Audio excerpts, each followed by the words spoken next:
Bonjour et bienvenue dans ce tutoriel. Aujourd'hui, je vais vous montrer comment passer d'un Windows Server 2012 R2 à la version 2025 directement en un seul geste, ou presque, grâce à la capacité d'Upgrade in Place, donc sans avoir à tout réinstaller.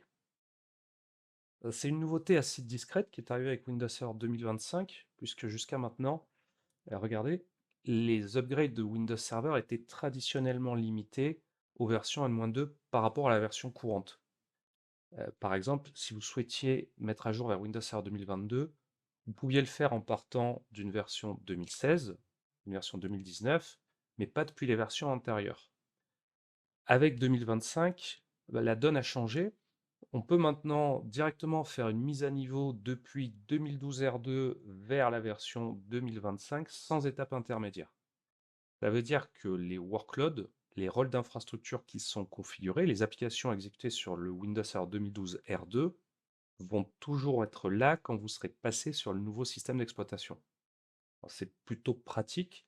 C'est aussi un gain de temps par rapport à une migration plus conventionnelle vers un autre système où il faudrait bien, tout réinstaller et reconfigurer.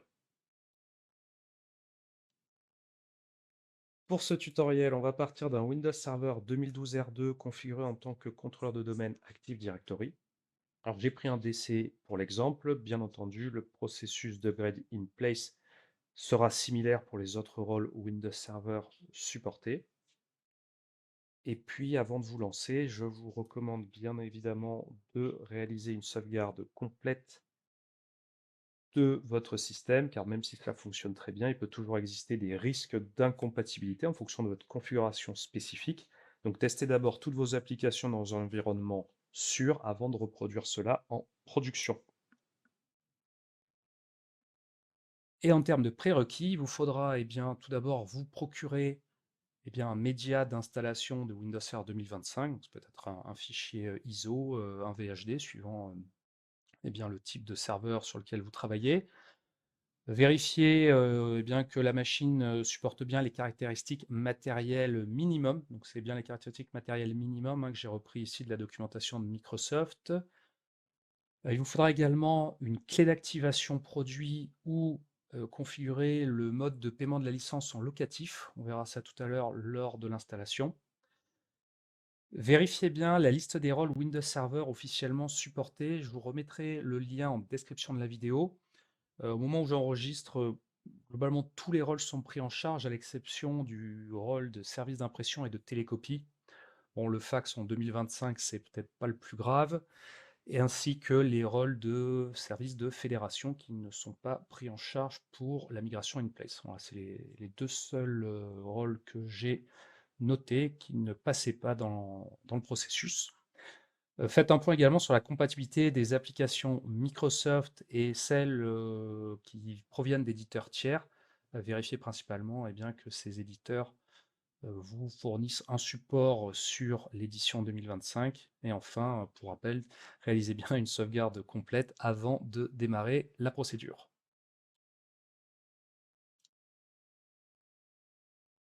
Je vais démarrer par quelques préparatifs sur le serveur.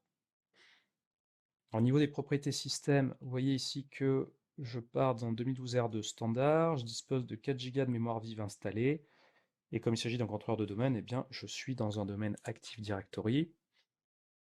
Petite précision, dans le cadre d'un hyperviseur, donc si vous avez un serveur avec le rôle Hyper-V installé, vous devrez éteindre ou déplacer les machines virtuelles en cours d'exécution, sinon vous serez bloqué par la suite.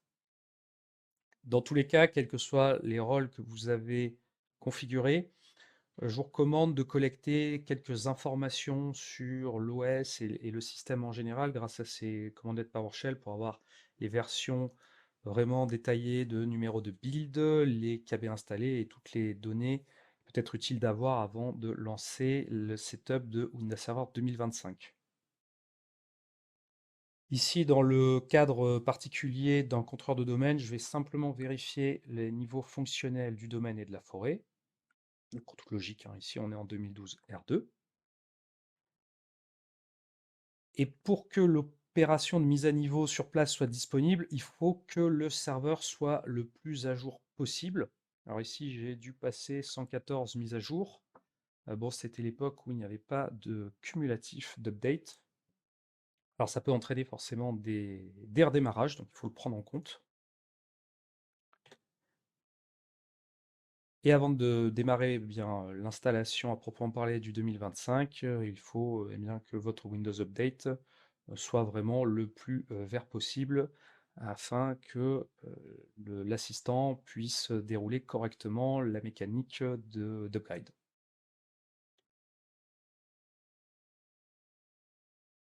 On est prêt à démarrer la mise à niveau vers Windows Server 2025. Première étape, vous chargez le média d'installation et depuis l'explorateur de fichiers, vous double-cliquez sur l'icône, ce qui va lancer l'assistant d'installation. Vous appuyez une première fois sur Suivant. Là, il va vérifier la présence d'un certain nombre de mises à jour et si vous avez bien les mises à jour adéquates, vous allez avoir un premier choix à réaliser concernant la méthode d'activation.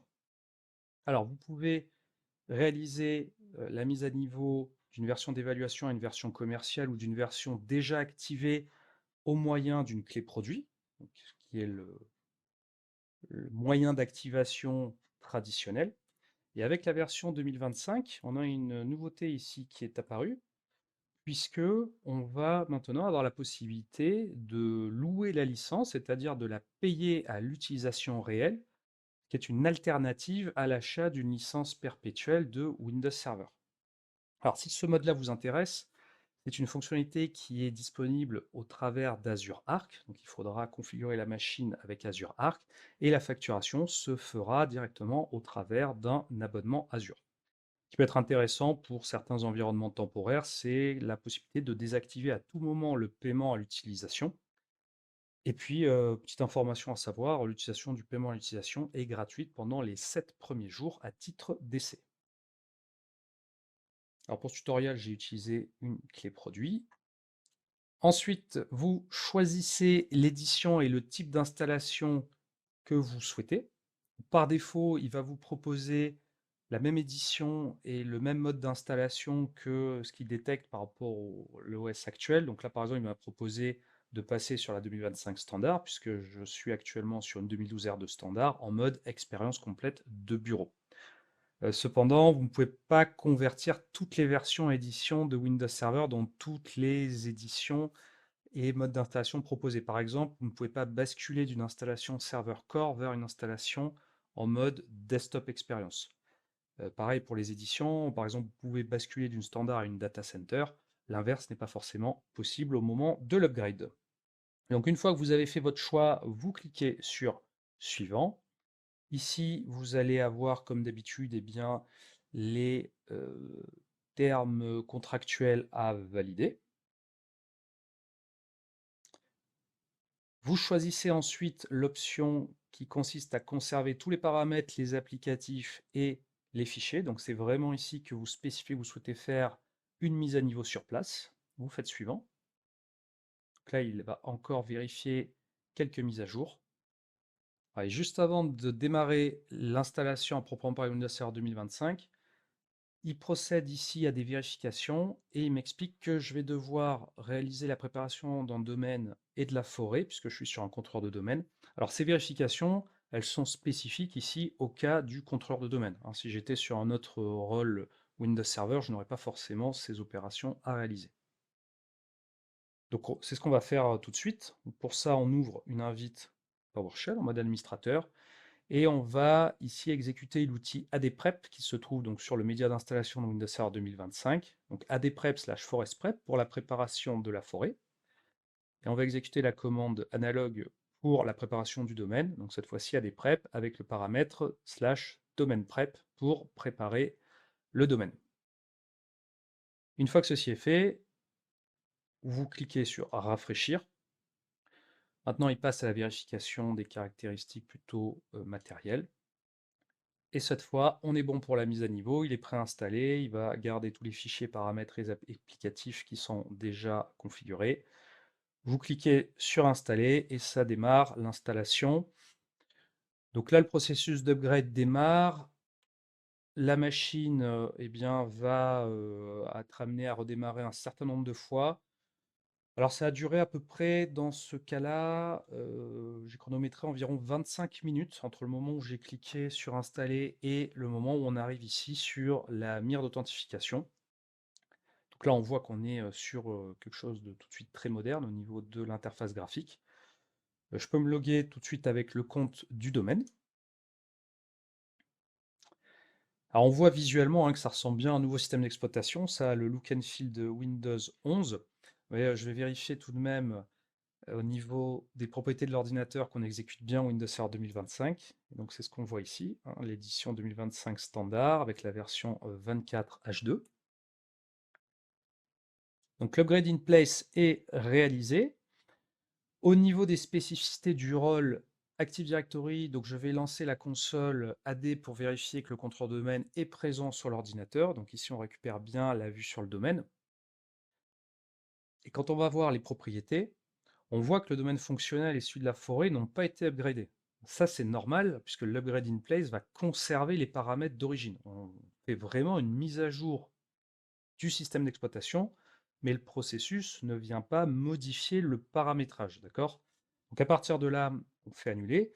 Et ce qu'on peut faire, eh bien, si on est prêt à finaliser la mise à niveau également au niveau du rôle, c'est qu'on va pouvoir terminer la partie Active Directory en élevant le niveau fonctionnel, alors d'abord du domaine. Donc ici, je fais Raise Functional Level. Je choisis eh bien, maintenant un niveau 2025. Je clique sur Raise. Donc là, il m'informe que c'est une procédure qui, effectivement, n'est pas forcément réversible. Donc on valide. Et ensuite, on va faire la même chose au niveau de la forêt. Donc pour ça, on ouvre la console Active Directory Domain and Trust. On fait un clic droit au niveau eh bien, ici de la console Domain and Trust, Raise Forest Functional Level. Vous choisissez également 2025, vous faites Raise, OK, et à ce moment-là, eh bien, vous avez terminé la mise à niveau à la fois de votre système d'exploitation et dans le cas particulier de l'Active Directory, vous avez un AD complètement mis à jour. Et donc voilà comment eh bien, on peut réaliser un upgrade in place de Windows Server 2025. D'abord, je vous remercie d'avoir regardé le tutoriel. J'espère que cela vous a été utile.